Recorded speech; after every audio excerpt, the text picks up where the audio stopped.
Okay,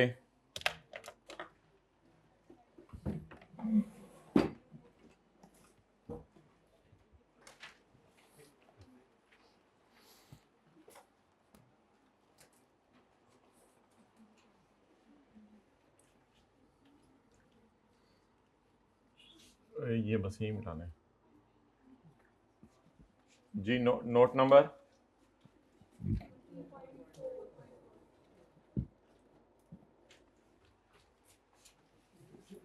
की personnel की भी वही आपने देनी है जो कि आपने अभी दिए हैं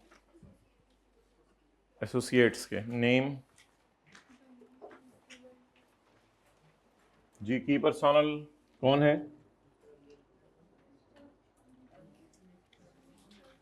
the loan is given to Mr Amjad and Mrs Mr Akram. Name हो गया। Terms for 5 years at the rate of per annum. Name, terms, collateral.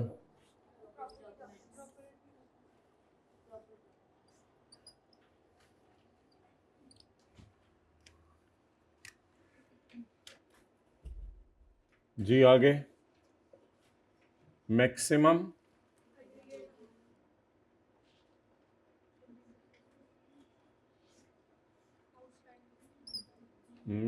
Aggregate amount outstanding with reference two month balance. Maximum aggregate amount ये होती है कि T account में तो carried on आ रहा होता है। मैक्सिमम एग्रीगेट अमाउंट ये होती है कि 12 महीने में से किसी एक महीने का कैरिड ऑन जो सबसे बड़ा था वो कितना है।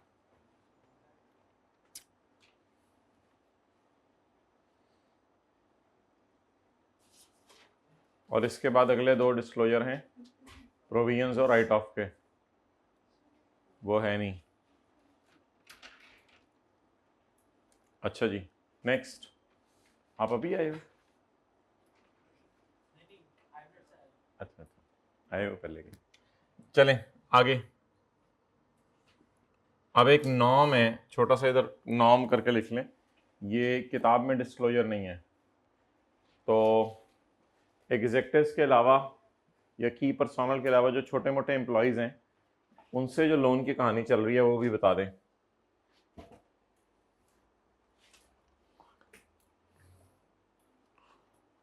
लोन्स टू अदर एम्प्लॉयज और for purchase of motor cars and motorcycles. Loans to other employees are for motor car जिसके थे और मोटरसाइकिल पहिए दो मोटरसाइकिल।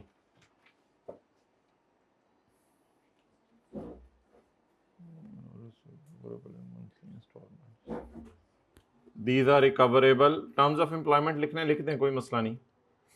अब इतना ज़्यादा मैं नहीं। दीज आर ये नाम ही है ना। दीज आर रिकवरेबल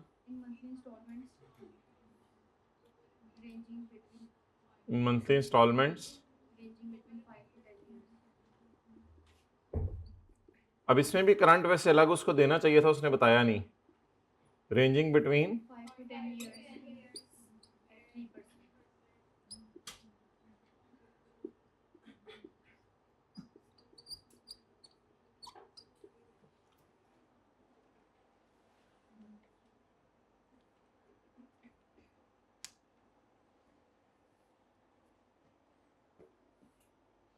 ऐसे बन गया पूरा।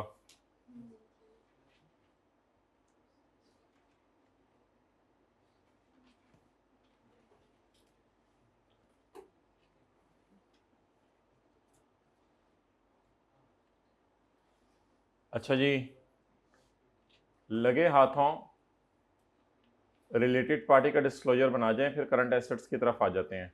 वो फेंकना तो एंड पे होता है, लेकिन कोई मसला नहीं, आप नोट 21 भी बना लेंगे तो कोई मसला नहीं। लगे हाथों रिलेटेड पार्टी का डिस्क्लोजर बन जाए। एक होती हैं एसोसिएटेड कंपनीज, एक होती हैं फॉरेन। इंशाल्लाह टर्म टेस्ट में ना इसका टेस्ट इसका भी डाल देते हैं कि उस मॉक में कि इस लोकल और फॉरेन कंपनीज का डिस्क्लोजर कैसे बनता है। वो दिखाया तो हुआ है क्लास में, लेकिन वो भी टेस्ट में डाल देते हैं। तो फिलहाल बस इतना सा बता दें कि ये जो लोकल कंपनीज हैं, ये इसमें किसी की परसेंटेज वगैरह दी हुई है तो उसका बना दें, बाकी फिर बनाने की ज़रूरत नहीं इतना। रिलेटेड पार्टीज की हेडिंग देके कल वाली जो डिस्कशन हुई थी, तो इनका नेम बताना होता है और सब कुछ। नोट नंबर 21, ये कहीं से लिंक नहीं होगा। रिलेटेड पार्टीज कल जो किया था, name, Q limited, percentage of share holding,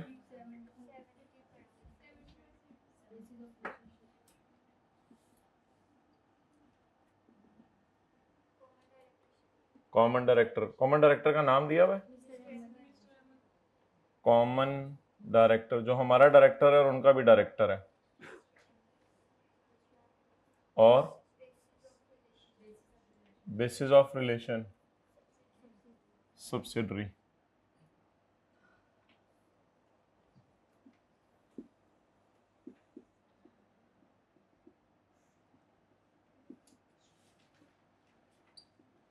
basis of relation दोनों लिखा है, सब्सिडरी भी है और कॉमन डायरेक्टर भी है। कोई एक बेसिस भी काफ़ी होती है, सब्सिडरी भी है और कॉमन डायरेक्टर भी है। दाएं बाएं वाला कोई बता के गया आपको मैं क्यों जा रहा हूं? पता कराएं जरा किधर है। आधा मिनट दे रहा हूं, कॉल करें उनको।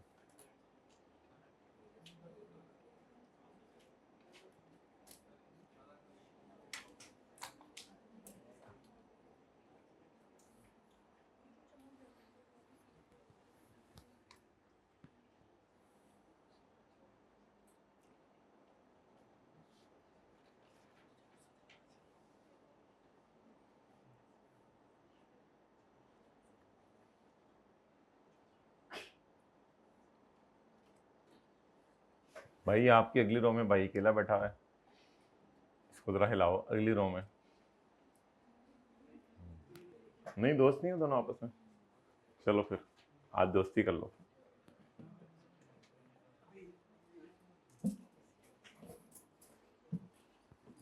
हाइब्रिड में इतनी गपशप नहीं होनी चाहिए कि दाएं वाले के कॉन्सेप्ट ही बेचारे ना बन रहे हो। ओके,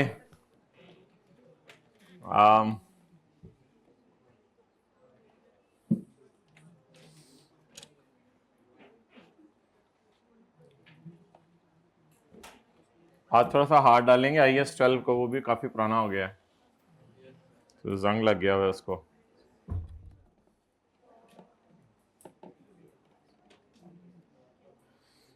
अच्छा जी, अब आप हजरात तशरीफ़ ले आएँ करंट एसेट्स पे। आप करंट एसेट्स का तिया पांचा करें। भाई आप कहाँ से नमाज पढ़ के आ रहे हो माय डियर? फैसल मस्जिद से।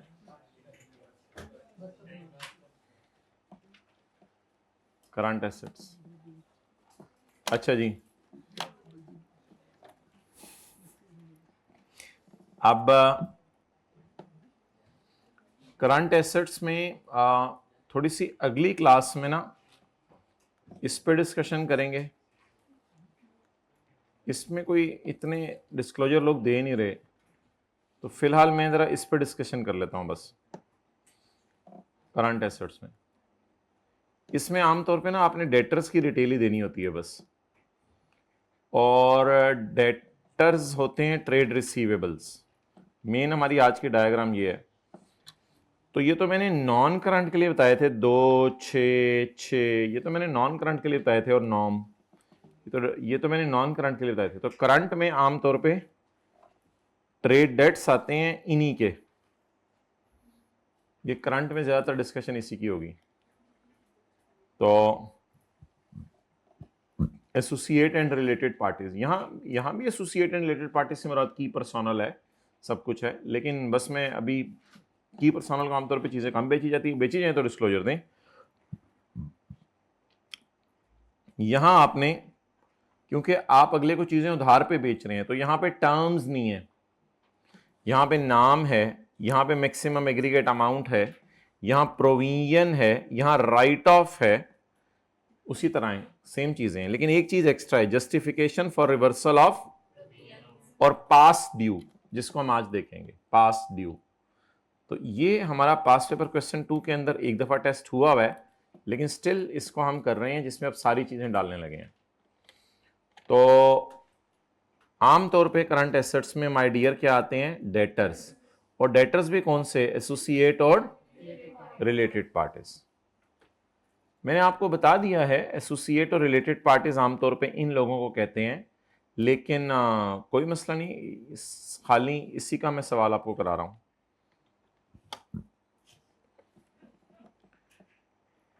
Trade and other receivables 100 million के जो आ रहे हैं, इनकी प्रोविजन आ रही है 20।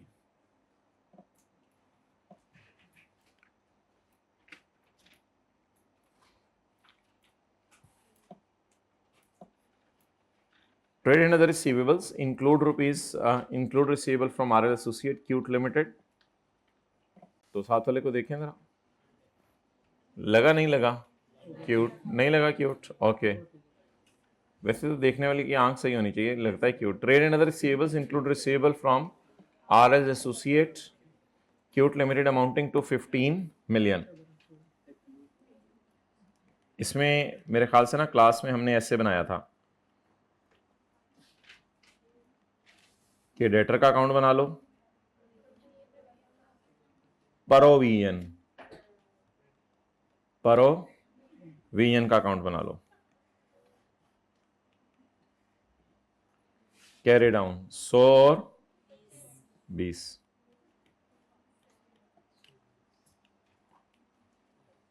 ये 100 और 20 मैंने ट्रायल से उठाए हैं। 100 और 20 कहां से उठाए हैं, ट्रायल से। Trade and other receivables include receivable from RL associate cute limited. Cute ने कितने देने हैं, 15, और नॉन क्यूट ने 85। ये मेरे अदर डेटर्स हैं, दे आर नॉट क्यूट।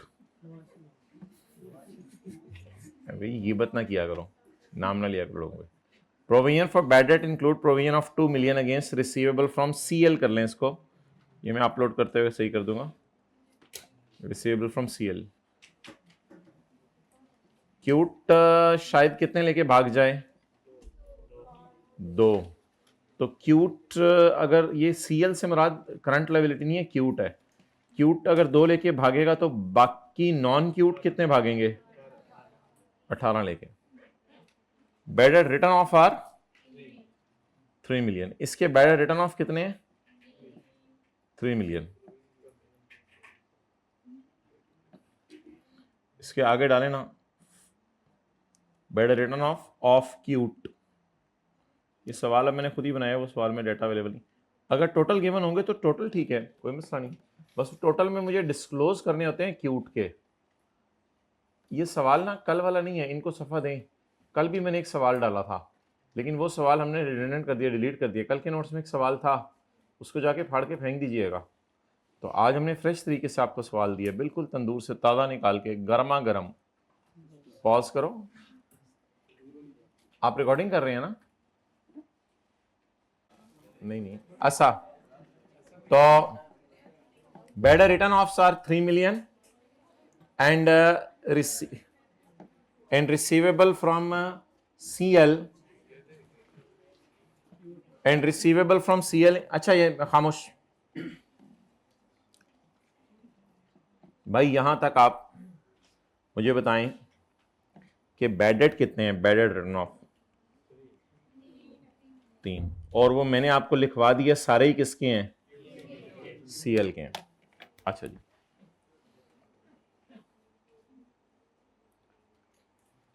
अब किसी को हेडिंग्स याद हो कैसे होती थी, कंसिडर्ड गुड और कंसिडर्ड डाउटफुल। अच्छा आगे जरा पढ़ें, receivable on Cute include 5 million which are past due for, एक minute, receivable from Cute limited include ₹5 million which are past due for more than 60 days। More than 60 days से ज्यादा गुजर गए हैं, लेकिन 90 दिन से कम गुजरे हैं। यानी कोई ऐसा डेट था जिसको 75 दिन गुजर गए हैं, पैसे मांगते हुए 75 दिन हो गए, जिस दिन उसने देने थे उस दिन से आगे 75 दिन गुजर गए हैं। एक होती है ड्यू डेट, एक होती है पास ड्यू। पास ड्यू का मतलब है जिस दिन उसने देने थे उससे आगे मांगते हुए मुझे 80 दिन गुजर गए हैं, और ये 80 दिन 60 से 90 के रेंज में फॉल कर रहे हैं। ये स्लैब्स लोग अपनी मर्जी से बनाते हैं, ये स्लैब्स लोग अपनी मर्जी से बनाते हैं कि कौन कौन से डेट्स के ऊपर क्या क्या स्लैब बनाएं। ये चीज आपने कहीं लेके नहीं जानी डेटर या प्रोविजन अकाउंट में। ये अलग से नीचे बता देने कि इतना उधार ऐसा है कि मांगते हुए काफी अरसा, माय डियर, ये पड़ा होता है इस 15 में, ये पड़ा होता है इस, लेकिन आपको इसका कुछ करना नहीं है, इसका अलग नोट बना दिया करना है। तो माय डियर, इसको आते ही ना आपने ब्रैकेट में ले लिया करना है। ब्रैकेट में लेने का मतलब है इसको अभी लिफ्ट ना कराएं, और मैक्सिमम एग्रीगेट अमाउंट को भी आते ही ब्रैकेट में ले लिया करें। इसका भी दुम है, ये बस मेन नोट बना लेते हैं, फिर दुमों से खेल लेंगे। और एक और भी दुम है, ये भी दुम है, ये भी कहीं नहीं जाना क्योंकि ये तो माइनस हो चुका हुआ है, तो इसकी भी कोई टेंशन नहीं है, रिटर्न ऑफ तो माइनस हो चुका हुआ है। अब हेडिंग्स अगर किसी को याद हो जी, 10 तुर, 10 तुर,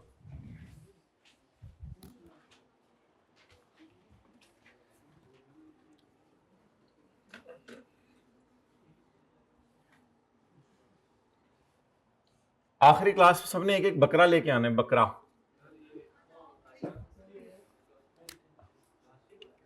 प्लास्टिक वाला। अच्छा, note number 22, trade dates.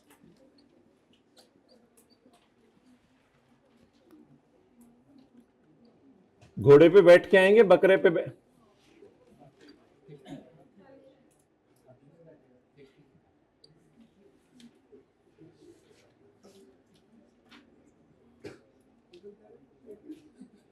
considered good as sushi 8 cute limited. पूरा आपने नाम लिखना है पेपर में, क्यूट लिमिटेड, और अदर्स considered डाउटफुल। कौन सा वाला फुल? डाउट वाला फुल। डी इधर होता है, डी ऐसे नहीं होता, छोटा उधर को होता है। ये अजीब ही अंग्रेज है। अच्छा, बाउट अदर्स। अच्छा, ये जो है ना, ये 150 ही होना है, 100। ये ट्रायल वाला होना है 100।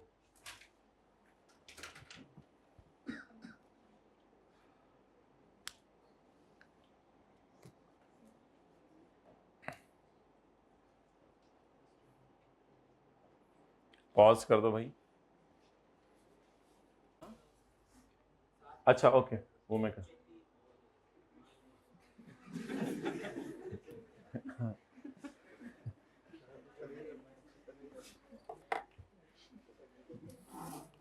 जी वेट करो।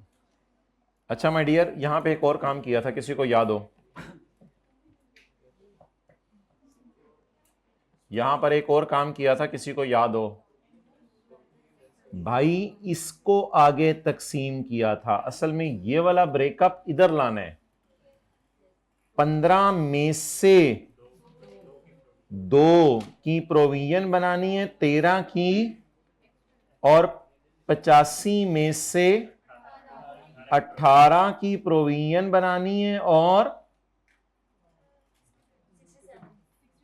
60। तो मैं इस तरह कर देता हूं ताकि आपको ये चीज याद रहे कि इसको उठा के फिर इधर भी लाया करना है, इसको उधर ही नहीं छोड़ दिया करना। अब अल्लाह का शुक्र है, इन सबका टोटल कितने रुपए होगा? 100 रुपए। अब इन सबका टोटल 100 रुपए होगा। ये असल में फिगर लेके जानी होती है। पास्ट पेपर क्वेश्चन 2 में ये किया था। पॉज करो। ओके, अच्छा माय डियर, अब मुझे आप ये बताएं कि एसोसिएट वाला कितना है? नहीं ना, अगर आज आके यही उठवाना था तो सुबह से हम अचार डाल रहे हैं। आप बता दें व्हाट इज दिस। यार मुझे लिखना पड़ेगा फिर। ये क्या है? गुड। ये कंसिडर्ड डाउटफुल। ये क्या है? Considered doubtful. ये क्या है? Considered good. इसी तरह करना पड़ेगा। तो आप इन चारों को उधर लेके चले जाए जी। एसोसिएट जो मेरा क्यूट है उससे कितने लेने हैं मैंने? कितने? ये दीवाने हुए में आप लोग मुझे अपना लिखवाएं। 13 और उससे 67। रशीद अच्छा किया सवाल करा लिया, इन्होंने तो शर्मिंदा ही कराना था गैप में जाके। आगे 2 और चलो आज के बाद सर याद रहे इस तरह ब्रेकअप बनाना है।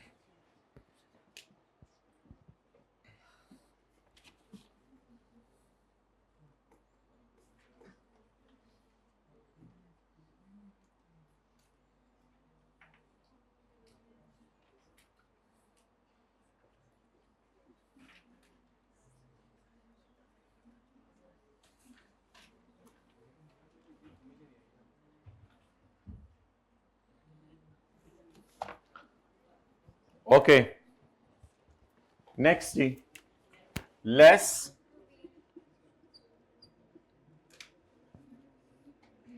यार इसका सबटोटल मारना था रशीद, इसका सबटोटल मारना था 20, फिर इसको नीचे लेस करना था 20।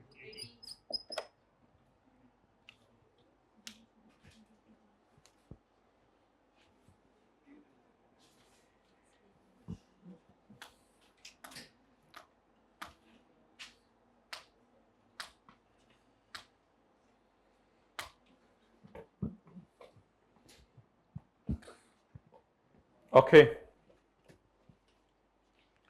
तो हमारा कंपनीज एक्ट 2017 ये चाहता है कि हम डेटर्स जो जानने वाले हैं उनका नेम बताएं प्रॉपर, उनकी अमाउंट बताएं और इसके बाद इनका बैड डेट रिटर्न ऑफ बताएं, मैक्सिमम एग्रीगेट अमाउंट बताएं और साथ पास्ट ड्यू भी बताएं। अच्छा अब समझें फर्क। मैंने बताया था आपको पास्ट ड्यू में और व्हाट इज पास्ट ड्यू। पहले तो ये समझे व्हाट इज पास्ट ड्यू।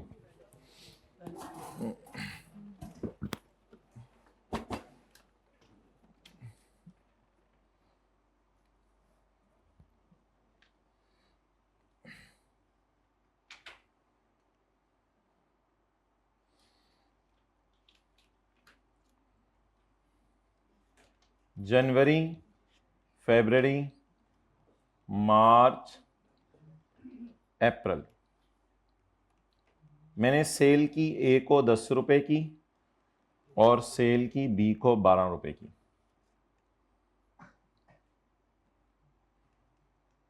और ड्यू हैं दोनों से पैसे इस दिन।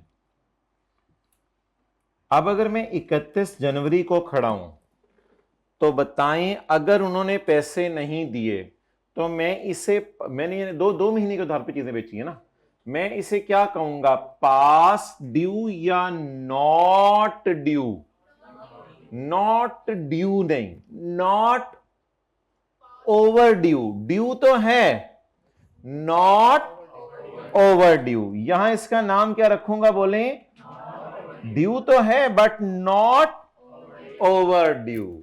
ड्यू को तो मैं शिकार नहीं कर सकता कि ड्यू नहीं है, ड्यू तो है लेकिन मुझे पेमेंट कब मिलनी है? 28 फेब को। तो 31 जनवरी को खड़ा होकर जो है वो ओवर ड्यू तो नहीं हुआ, अल्लाह का शुक्र है, कोई मसला नहीं।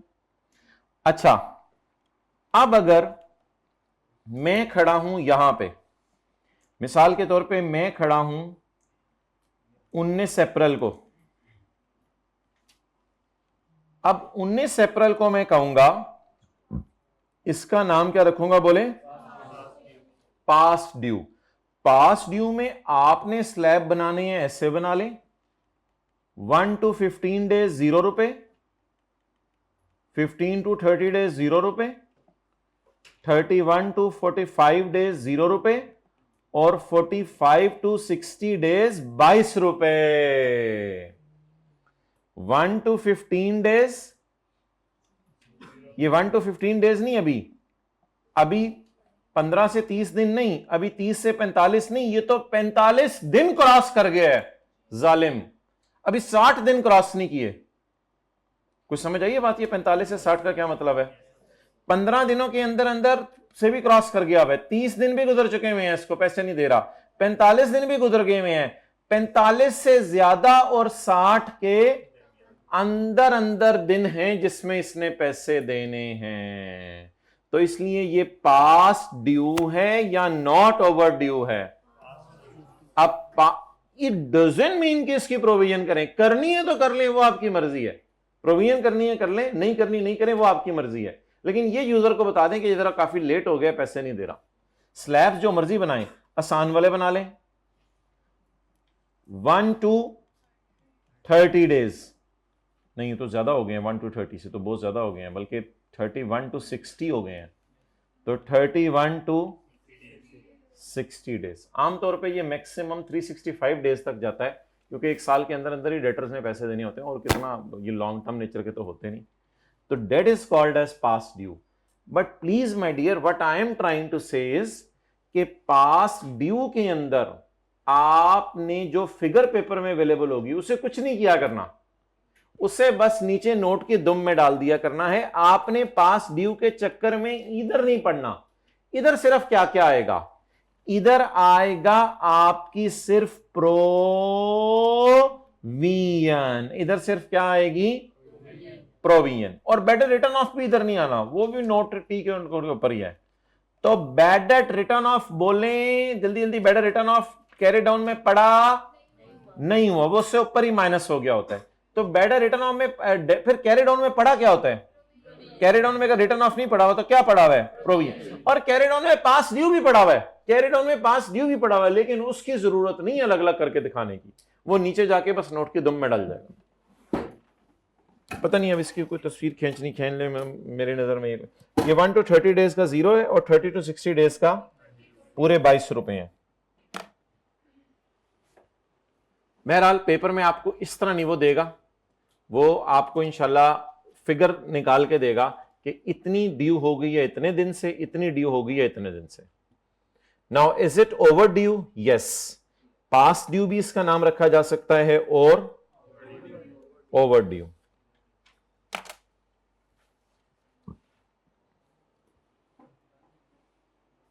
चलें जी,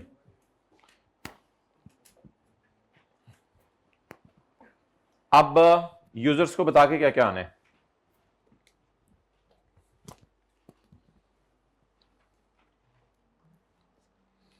यूजर्स को बता के क्या क्या आने,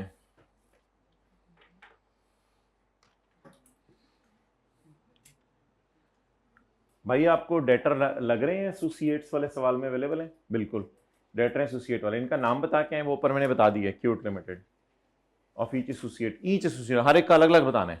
पास पेपर क्वेश्चन 2 में 2 थे, मैक्सिमम एग्रीगेट अमाउंट बतानी है, पास ड्यू बताना है, रिटर्न ऑफ बताना है, और प्रोविजन बतानी है, सब कुछ बताना है।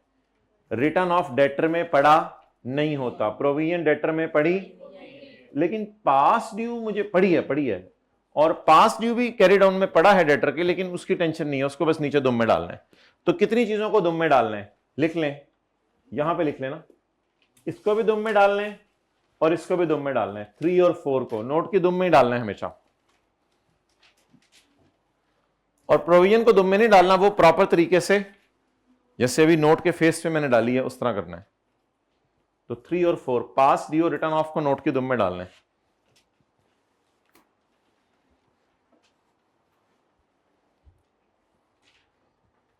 अच्छा मेरी सुई उधर ही अड़ी हुई है, ये डेटर का क्या है, कैरी डाउन, इसमें प्रोविजन पड़ी है। दूसरा सवाल, ये क्या है, डेटर का कैरी डाउन, इसमें राइट ऑफ इसलिए तुम में डाल दें।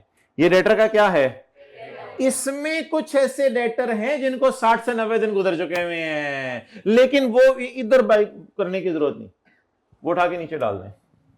अच्छा जी, सबसे पहला डिस्क्लोजर क्या है, नेम, वो आ गया है। दूसरा मैक्सिमम एग्रीगेट अमाउंट बताएं, 22.1 maximum aggregate amount with respect to month end balances, month end का लफ्ज भी लिखना चाहिए, maximum aggregate amount outstanding at end of any month,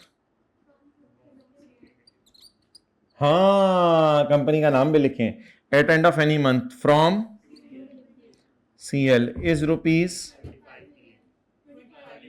25 million.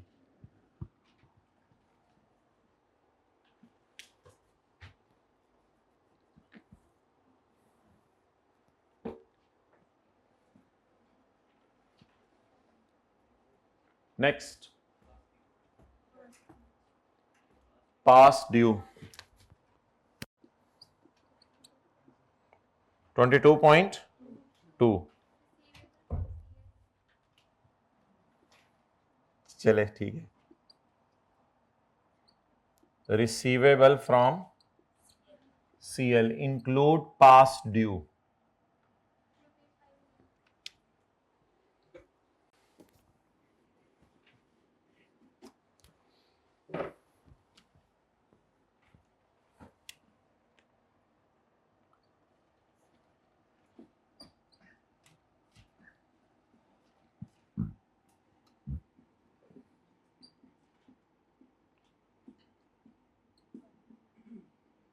Include past due, काफी सारे पास ड्यू हुए तो बेशक उनका टेबल बना दीजिएगा।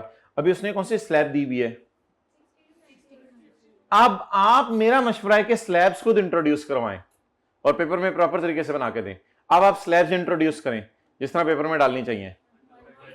एक्सेलेंट, उसने 30 दिन की स्लैब बनाई है, तो मेरा ख्याल है कि ये हेडिंग्स डालें 1 to 30 days, 31 to 60 days, 61 to, ये ओवरड्यू कितना ज्यादा हो गया है, 60 दिन से ज्यादा गुजर गए इसको ओवरड्यू हुए हुए।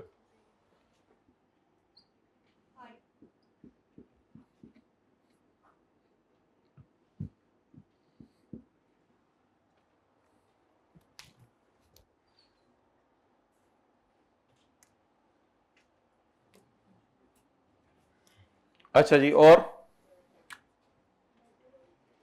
एक चीज रह गई है अभी, बैड डेट रिटर्न ऑफ। अब मेरे पास जगह नहीं है तो मैं इधर आ रहा हूं, note 22.3 bad debt include bad debt of cute of rupees 3 million।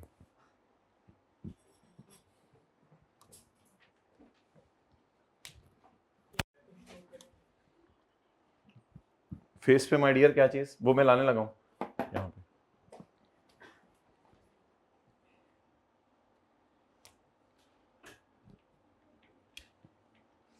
आप बता दें लेटर का कैरी डाउन क्या है, 80।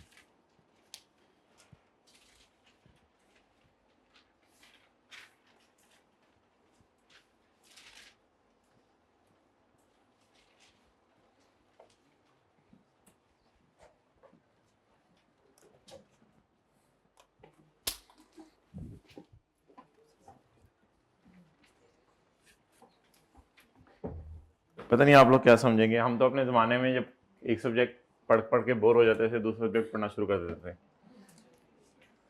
या फिर एक सब्जेक्ट का टॉपिक पढ़ पढ़ के बोर होते थे तो दूसरा टॉपिक शुरू कर देते थे। बट ऑब्वियसली कोई ऐसा नहीं होता था कि मोबाइल इस्तेमाल कर लो ये वो जो, तो बाहर तो निकलो, बस 1-2 मिनट पे वॉक करके आ जाओ बस, और काफ़ी होता है, और क्या करना है,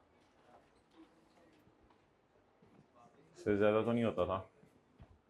टाइम ही नहीं होता था, तब तो टाइम ही नहीं होता था, आराम से 15-16 घंटे पढ़ लेते थे सीरीज। 4 से 5 दिन में पूरा सब्जेक्ट खत्म हो जाता था, मैं मजाक नहीं कर रहा, 4 से 5 दिन में पूरा सब्जेक्ट फारग। तीनों सब्जेक्ट को इकट्ठे चलाना तो मुश्किल होता है। हाँ जी, प्रोविजन की रिकॉन्सिलिएशन नहीं बन सकती। वैसे तो अगर बेडेड रिटर्न ऑफ सिर्फ यही है तो प्रोविजन की रिकॉन्सिलिएशन भी बन सकती है। नहीं, ओपनिंग भी अवेलेबल नहीं है और नहीं अवेलेबल, बेडेड एक्सपेंस अवेलेबल नहीं है। एक रिकॉन्सिलिएशन भी बनती है प्रोविजन की ओवरऑल, प्रोविजन का ओपनिंग बैलेंस, क्लोजिंग बैलेंस। तो प्रोविजन का क्लोजिंग बैलेंस ये है, सारे ही बेडेड रिटर्न ऑफ ये हैं, लेकिन बेडेड एक्सपेंस और ओपनिंग मिसिंग है। अच्छा जी, अब मुझे ये बताएं कि ये हमने क्या पढ़ा है, ये हमने पढ़ा है, बोले बोले बोले, करंट एसेट्स में ट्रेड डेट्स, इनके भी 6 ही मेरे ख्याल से डिस्क्लोजर है, देखें जरा, इनके भी 6 ही हैं। तो हमने ये पढ़ा, लेकिन ये पढ़ा कहां जाके है, पेज 585 पे। बस एक क्विक रिवीजन दे दें, फिर अल्हम्दुलिल्लाह मैं बातों को क्लोज कर रहा हूँ। IAS 12 की तरफ आएंगे, बड़ी इंटरेस्टिंग चीजें हैं और रिवीजन होगी। IAS 12 में IFRS 9 डालेंगे, IAS 1037 डालेंगे, जो कराई नहीं है क्लास में, कोई ऐसी नई चीज नहीं, थोड़ा ज़्यादा फ्रेश हो जाएंगे। अच्छा माय डियर, इधर बताएं, सुबह सुबह आते ही हमने क्या पढ़ा था, loan receivable from directors, loan receivable from associates and related parties, loan receivable from other employees, जिसमें नॉर्म के मुताबिक डिस्क्लोजर दिए थे। और अभी हमने क्या पढ़ा है, ट्रेड डेट्स फ्रॉम जानने वाले, इससे भी हो सकते हैं ट्रेड डेट्स, ये भी एसोसिएट्स हैं, रिलेटेड पार्टीज हैं। ओके,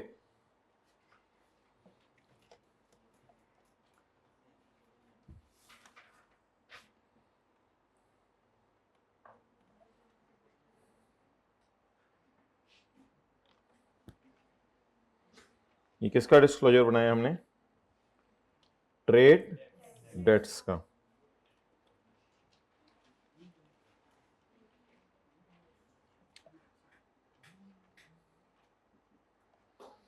ये देखें, इस तरह लोग बनाते हैं, past due up to 90 days, 90 to 180 days, greater than 180 days, जो मर्जी स्लैब बना लें, इसमें स्लैब में क्या मसला है।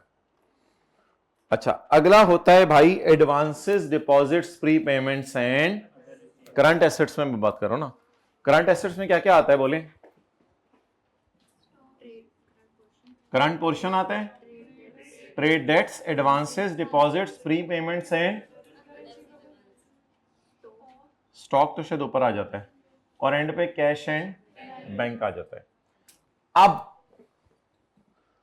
कुछ कंपनीज शॉर्ट टर्म लोन्स को भी loans, advances, deposits, pre payments and other receivables में डाल रही हैं।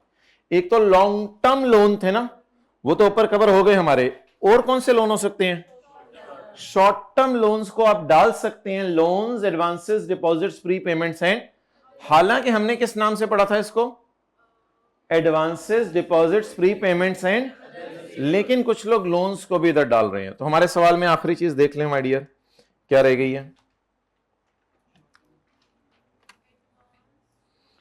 एडवांस टू सप्लायर, ये तो बाय डिफॉल्ट करंट नेचर का होगा, short term loan to and short term loans to, दो कंपनीज हैं एम और आर, दोनों को अलग अलग दिखा दें बस डैश करके। तो loans, advances, deposits, pre payments and other receivables, these are loans, these are advances. अच्छा, असल में ये मैं आपको शो करना चाह रहा हूं ना कि बैलेंस शीट में क्या चीजें आ रही होती हैं।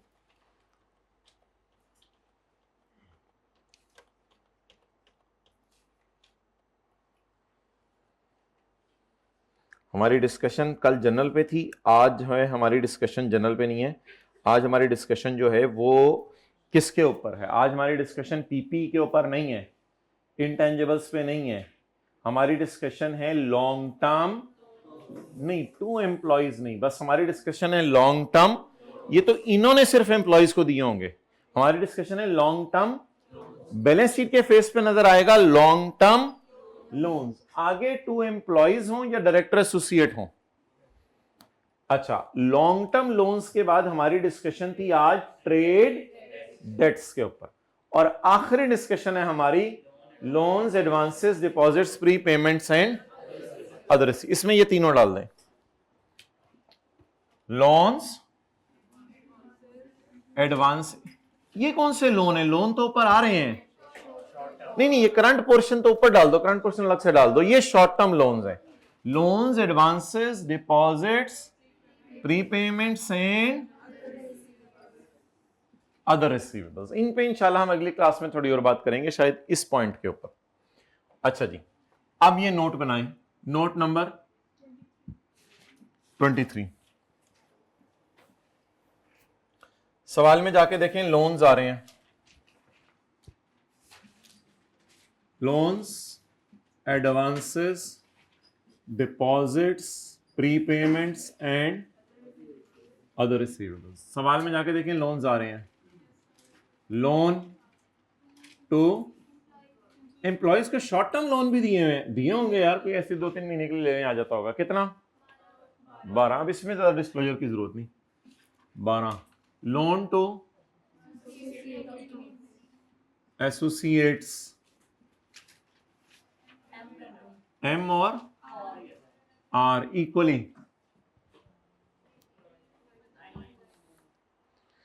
एम और आर इक्वली। 18 नहीं तो ट्रायल में ही 18 आ रहे हैं। और ये कौन से लोन थे फिर? Long term. Advances to suppliers, ये क्या है? Right to receive goods, right to receive goods. और एडवांस फ्रॉम कस्टमर होता तो ट्रेड एंड अदर पेबल्स में जाता था जी।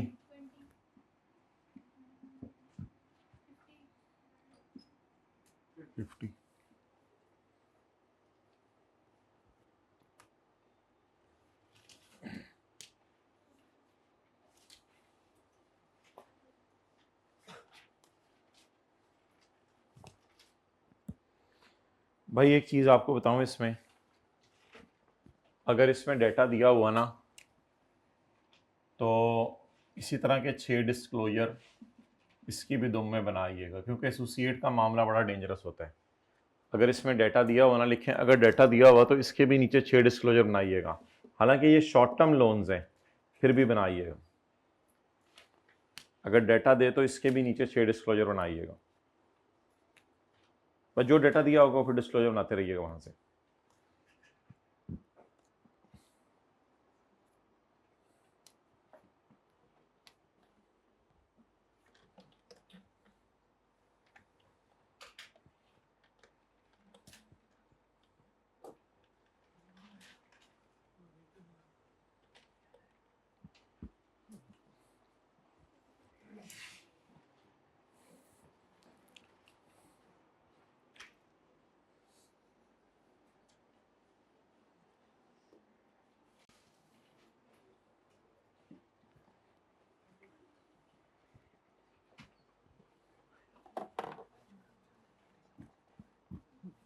अच्छा जी, निकालें पास पेपर क्वेश्चन नंबर इसी का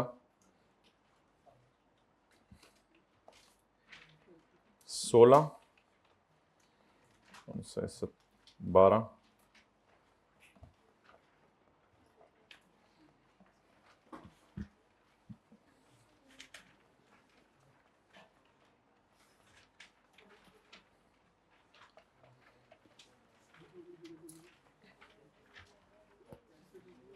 पास पेपर क्वेश्चन नंबर 12। काम इज अ लिस्टेड कंपनी, कौन सा डिस्क्लोजर लगेगा? क्या मैंने पूछा कौन सा? अच्छा मादरत, कौन सा शेड्यूल लगेगा? 4th schedule. काम limited is a listed company and engage in the manufacturing of textile products. Disclosure तो बनानी नहीं। Following disclosures have been expected for the year end. Long term loans and loans and advances directors और loans and advances executives and other employees.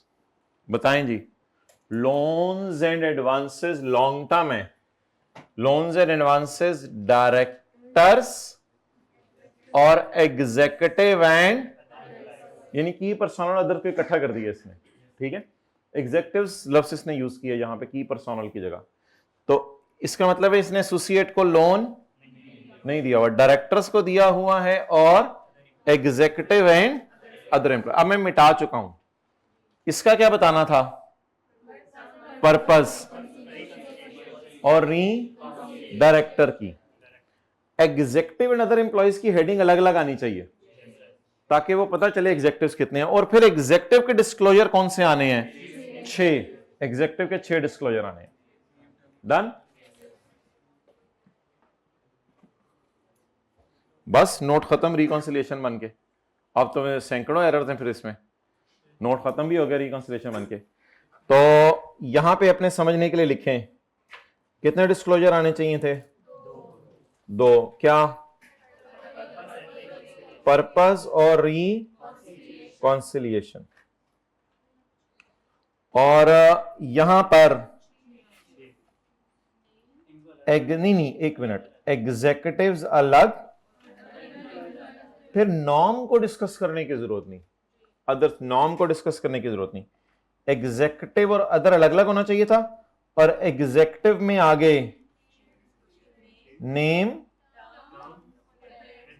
Terms, collateral, maximum aggregate amount, provision हो सकता है हो सकते हैं ना हो, उसको स्किप भी कर सकते हैं, प्रोविजन और रिटर्न ऑफ को स्किप भी कर सकते हैं। आई कैप ने भी वैसे सोल्यूशन में स्किप किया हुआ है, करना नहीं चाहिए, इफ एनी करके लिखाना चाहिए।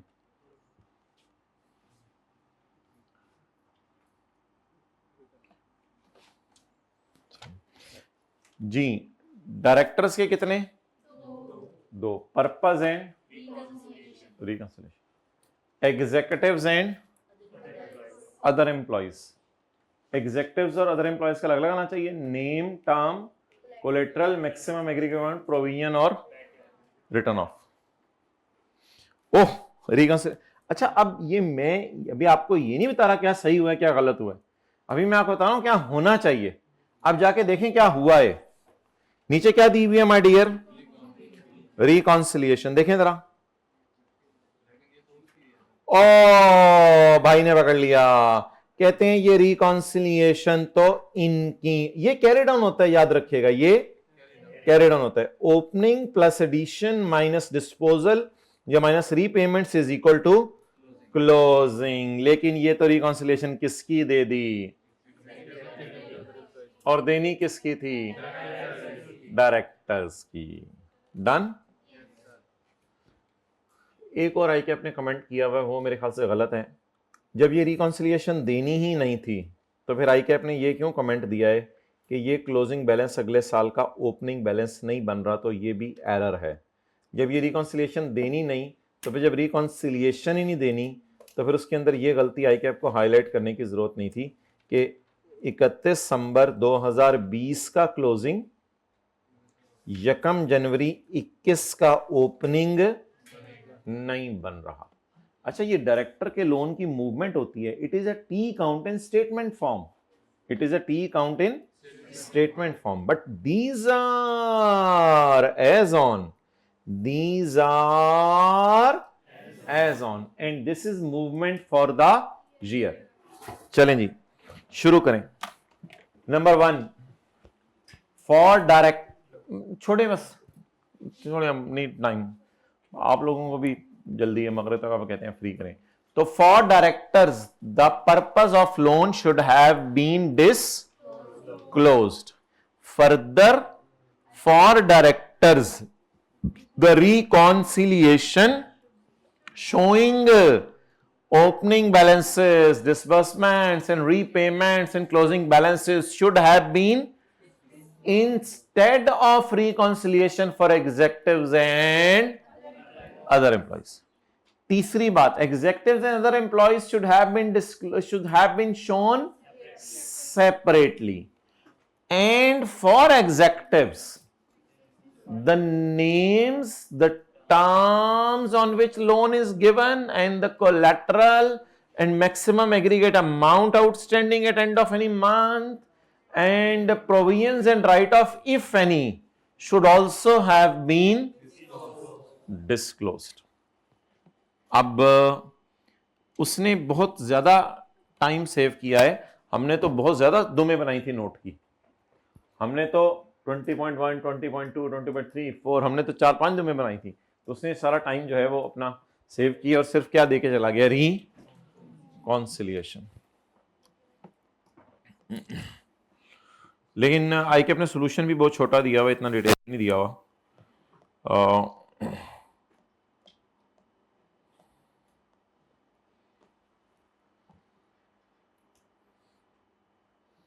किधर है गए? With regard to loan director, the purpose for which loans are shall be disclosed. Reconciliation of carrying on a beginning and end of period showing disbursement repayment shall be disclosed for directors only and not for executives and other employees. इसमें हमारा और का कोई इख्तलाफ नहीं। The maximum aggregate amount outstanding at end of any month shall be disclosed for executives. उसने ये line लिखी, executive other employees को अलग करें, ये लाइन मेरे ख्याल से लिखनी चाहिए थी। जब वो दोनों अलग होंगे तो इसकी इसके बारे में हम बता सकेंगे ना बातें। और the particulars of collateral and security shall be disclosed, और एक ये लाइन भी आनी चाहिए थी, the provisions and write off if any should also have been, the opening balance for 2021 shall tie with the closing balance of 2020। ये मेरे ख्याल से गलत है, इसको हम काट सकते हैं। हाँ जी, अदर एम्प्लॉयज के डिस्क्लोजर्स तो 9 में एक, तो वो फिर यहाँ लिखने की जरूरत नहीं, डाटा आ जाए तो डिस्क्लोज कर देना, लेकिन यहाँ वो 9 में, 9 लिखने की जरूरत नहीं। अच्छा जी, चलो यार रिलैक्स करो, अगला पार्ट बनाएं, पार्ट सी।